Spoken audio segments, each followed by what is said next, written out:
If you're not a dive watch nerd, chances are you haven't heard of Doxa. If you are, you've come to the right place today.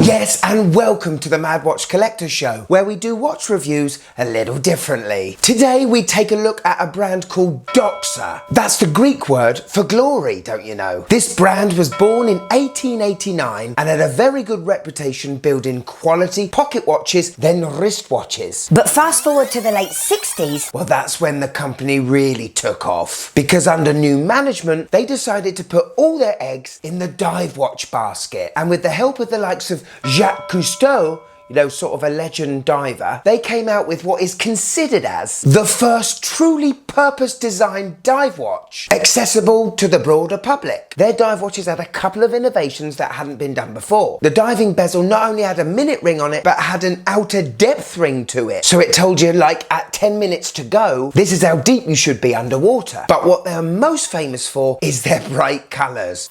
Particularly the orange one. Now, it was scientifically proven that at 30 meters down underwater, orange was the last colour you could see. So it's obvious you were going to use orange on a dive watch. Fast forward one more year to 1968 and Doxa released the first commercial diver with an helium escape valve. This meant that the watch could go far deeper than before. In the 80s, this company was bought by the Aubrey Group and they came up with different designs other than that tonneau shield type shape, more angular with a crown at 4 o'clock. This is the 600T. Now, Doxa are known for their bright colours. Not only did they come up with the orange, which is what they've called the professional, they also have the yellow diving star, the turquoise aquamarine, the silver sea rambler, the Caribbean blue, and the black Shark Hunter. Anyway, all of these watches have been re-released under the new owners. I'm going to show you those three watches and I'm going to tell you which ones I think I like the best.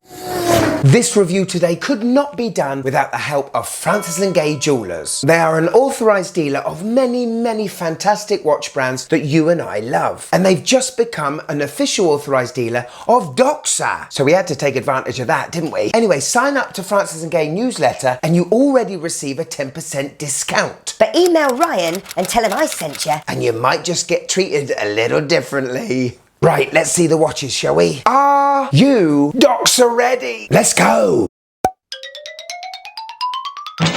Okay, so in front of you here is these three beauties. I've got two oranges and one Tiffany, aquamarine. And I have to say, these watches are proper instruments, proper tools, unabashed, proper diver's accessories, you know? They're not trying to slip under a cuff either. Let's take a look at the 300 first, and it's that 1960s tonneau-shaped case, which I really love, which means this is gonna fit beautifully on wrist, no matter what your size. There is a lot of stainless steel going on, and the case, the caseback, the crown, and the bracelet. You are first attracted to that orange dial. There's no getting away from it. I love the two types of finishing to that bezel, polished on the outside and brushed on the inside to show the two different scales. The case is brushed on the top with a lovely polishing on the sides. A great integrated crown at 3 o'clock. Look how dwarfed the hour hand is to the minute hand. This is a proper diver's tool. Divers underwater will only look at that minute hand. But it does make me question why there is a date window here.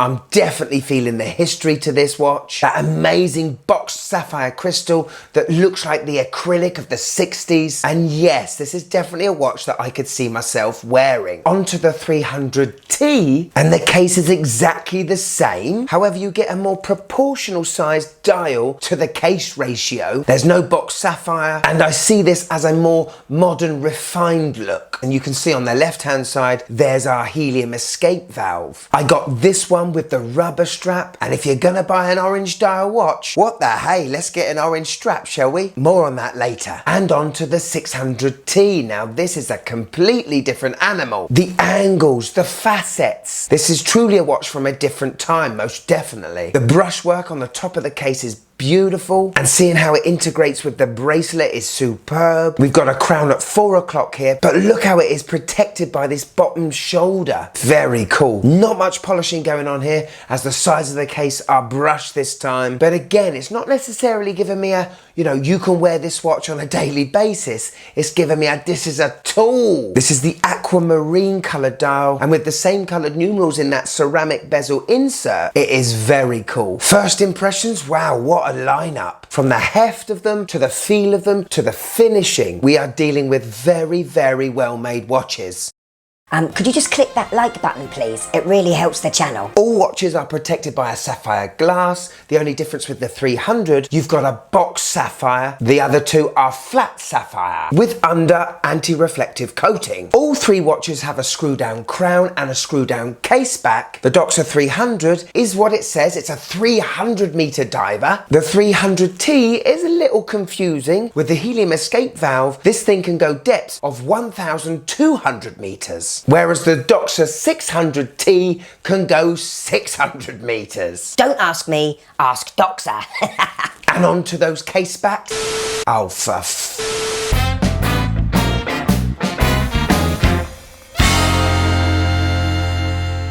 I do love a good brew. Where's my dinky dunky biscuits, dear? And welcome to another episode of the Design House, where we take a look at thrice tres different case backs of a brand called Doxa. Highly professional instruments, right up my alley. Let's take a look. Ooh. First, the 300 Professional, very nice. So it's a screw down case back. There's no exhibition to any of these, which is fine, it's okay. We have a lovely etching of a Doxa sailboat. That's very nice, isn't it? Yes, very nice. Wording around the outside. Patented bezel. There are always ways round patents, but very nice, yes. The 300T, well, it's almost exactly the same, isn't it? That's very nice again with the sailboat. Patented bezel. That's very nice. Oh, well, here is the 600T. That's very nice. A deeper etching of the Doxa fish, the piscine. Do like that with the wave, intricate etching. That's excellent, isn't it? Very nice. So my favorite has to go to the 600T with that lovely etching of the piscine. In fact, I've liked it so much, I'll be taking a deeper look and maybe buying one myself. I'll see you for another episode of the Design House. Cut. Let me text Reginald. There's always ways of getting round a patent. Let me stop you for a minute and talk to you about Watch Crunch. This is a new online platform made by watch nerds, designed for watch nerds. All things watches are welcome on Watch Crunch. It's so easy to use as well. All you got to do is make a profile and then start posting away. Why not come follow me? The site is so easy to use. You can post opinions or post photos of your watches and follow other like-minded watch maniacs. Check out the link in the description below and see what the fuss is about. Right, onto the bezels. So these have a special patent for Doxa. They've got two readings on the inserts. The outer part is a depth ring and the inner part is a minute ring. For the 300 and the 300T, we've got a stainless steel bezel. The 600T is a little different. You can get this with a stainless steel bezel, but also you can get it with this ceramic insert. All three are 120 clicks, unidirectional, and I guess we got to see how they get on in the World Bezeling Federation. Hi, I'm Kurt Santana, and welcome to the World Bezeling Federation, dedicated to find the best bezel on a watch. We have 3 watches going through 3 rounds: the look, the grip, and the fidgetability. Super! Let's get a bezeling! Okay, so the 300 and 300T both have the same looking bezels. Beautiful polishing and brushing. The bezel grip is far away from the case with a 3-step coin edge knurling that I think will be very easy to rotate. Whereas the 600T is a more modern look. There's more polishing on that grip, which which may mean it's not easy to grip, but that ceramic insole surely makes up for it. And onto the grip. How easy is it to twist these bezels? All three have 120 clicks, and I gotta say that all three have a slight playback, just like my top grade VHS Sanyo I have back at home. Not too much though, the ratcheting is sweet. And onto the fidgetability. How much do I want to twist these bezels morning, noon, and night? Well, it's gotta be said that the 300 once again comes on top here. The 300T is slightly looser, but it's not as satisfying. And the 600T, it's just hard to grip the damn thing. And puts these three watches on our leaderboard for 2021. Bye-bye, bezel lovers. Yeah, so the 300 and the 300T are really easy to grip. It's a lovely click as well. Have a little listen. And the 300T is a little bit looser. I'm not sure if that's just the manufacturing of it, or is that right in all of them, you know, but have a listen. Just a little less of a click. I'd probably say that the 600T has probably got the best ratcheting, but it is harder to grip. So the winner would be the 300. So onto the bracelets and the straps of these things. And watch out. Well, today I am wearing the Marathon ZA 36mm on the bracelet. This thing is an absolute tough tool with tritium tubes for Lume. What a beautiful military issued stunner. So with all three of these Doxas, you can get a bracelet or you can choose the FKM rubber strap. You know, that premium rubber. On the 300, I've got it on this Beads of Rice bracelet, and I think it's the first Beads of Rice bracelet I've ever had on the channel. For me, it's a little bit blingy, but look at the articulation. This thing is going to be so comfortable on the wrist. The links are screw in, which is very nice. We've got a nice double security clasp with a polished fold over with Doxa on it. Has that iconic Doxa fish logo on it. Open it up and this is a lovely milled clasp. We also have a diver's extension as well as 4 micro adjusts. With the 300T, I've got this FKM rubber. You're gonna need to cut this rubber strap to your size, so go very slowly, otherwise you could make quite a costly mistake. Anyway, it's lovely and soft and I really do like that clasp. This has got another type of diver's extension with a double deployant, plus to open the clasp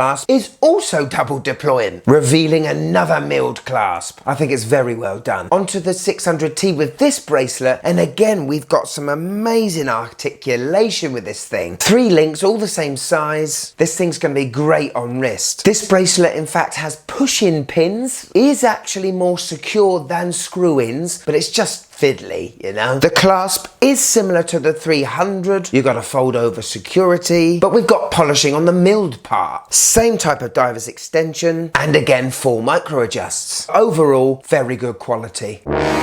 Okay, let's look at the faces. Dial time. And you have to say that all 3 Doxas have that DNA look to them, don't they? You know exactly what company this is just by a quick look at the dial. All 3 have a matte finish to them with printed indices and printed text. The 300 and the 300T has a little black paint either side of the hour markers. This presumably is going to look good underwater, whereas the 600T has the iconic shark teeth for the 6, 9 and 12. All 3 have the logos and what the watch is in a sort of diagonal formation, which I have to say doesn't look weird at all. But what is going to take a bit of getting used to is the handset, particularly on the 300 and 300T. Look how tiny that hour hand is. Some may be put off by that, but it's an aspect of this watch that I really love that you're not going to get on other watches. With the 600T, that hour hand is a little bit bigger, but it still dwarfs the minute hand. I love that little squared off lollipop seconds hand on all 3 watches. A date window at 3 o'clock that is framed. I personally don't think it's needed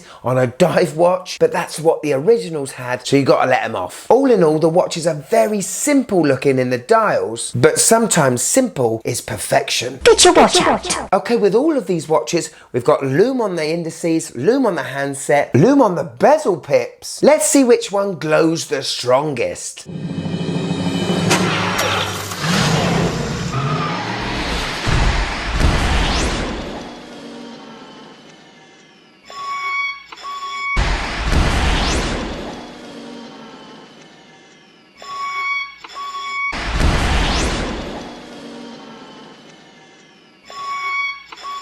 Yes, on the 300 and the 300T, it looks like there's C3 Superluminova. It's not very bright, is it? A little bit of a downer for me. The handset do look stronger than the indices, which for the price you pay, I'm not sure is brilliant. With the 600T, we've got a much brighter Lume. This one's obviously using BGW9. It's more of a blue color. And I guess because the handset and those shark tooth indices are slightly bigger, it's much more easily read. Operating each of these watches apparently is an ETA 2824 Swiss movement. Now, seeing that ETAs are quite hard to come by these days, it could be a Sellita SW200. Either way, it's pretty similar movement, 38 hours of power reserve and ticks away at 28,800 beats per hour. The only difference with the 300 is that movement has been COSC certified, taken away And given a good old regulation. Hello. on my 6.5-inch wrist, and the 300 looks brilliant, doesn't it? 45 lug to lug, easily sits on my wrist, and look how it hugs the wrist. Obviously, because this is a new watch, I can't size it, but I can see how comfortable this beads of rice bracelet is. With the 300T, I've got this FKM rubber strap, and it is more of a shower. It does push out a bit and make the lug to lug just that little bit longer, but it still looks very cool. It's the 600T where you can really see the thickness of the watch. Very top heavy, and it doesn't feel as good as the other two. However, look how that articulated bracelet shines in the light, and you're gonna get a very comfortable fit with this one, guaranteed. All in all, a lovely wearing experience. So there you go, all three watches giving you a decent comprehensive look at what the current Doxa brand has to offer. After doing this review, I've got to say one thing, these are very, very well made watches. There's no denying that. I think they cater for a watch lover that's in a niche of a niche, a proper dive watch geek. Now, out of the three, which one will I choose? It's got to be a reissue of the very first Doxa diver, the 300. I love the box sapphire crystal. I love the slightly smaller dial. The Lume is disappointing. I'm all about brand history and watches that what made the brand what they are. Right, I'm about to rip off the band-aid because there's no way of getting around it. We've got to talk about the price. The 300 on the bracelet is going to set you back £2,390. With the rubber strap, take off 40. With the 300T, it's 1,820. 50 quid off with the rubber strap. Now that's a massive difference, but a lot of it is to do with the fact that the 300 has a COSC certified movement. That's the price you got to pay. With the 600T on the bracelet, you're going to be spending £1,435 and it's £1,395 on the rubber. So it's a big financial decision. So not only have you got to be a huge watch diving nerd, you've also got to lump up a lot of money. Now personally, honestly, I don't have any affiliations with Doxa. These are beautifully well made watches, but possibly a tad too expensive. I see Doxa like a Zin, you know, one of those well kept brands that only watch nerds know about. And if I see a person wearing a Doxa, well, that would make me think that this guy or girl knows their watches or likes orange. Here it is, my wife's first impressions of all three watches, starting with the 300. No, don't like it. Looks like a compass. This is a little bit better. Still looks like a compass, but I can read it better. Still don't like the colour. I can see why people like you would like them, but I've got to say this is the ugliest one of all. A comprehensive view from the wife, as usual. Today's shot comes from Watchaholic_82. And I don't see many of the A500 WEs in the wild, I've got to be honest. On the bed of a Pac-Man arcade game. You completely reeled me in with the computer game. Both have great vintage retro vibes. And thanks for tagging me in, my friend. If you'd like to be on the next Casio corner, all you gotta do, find me on Instagram here and tag me in on one of your Casio posts. Because who knows, next time, the star of the show could be you. Thank you so much for watching till the end of this show. Please tell me in the comments below what you think of Doxa as a brand, where you think they should be going, where they've gone, what they're doing now. I'll see you in the next one. From me, the Mad Watch Collector, I'll see you in a tick, tick, tick, a tick.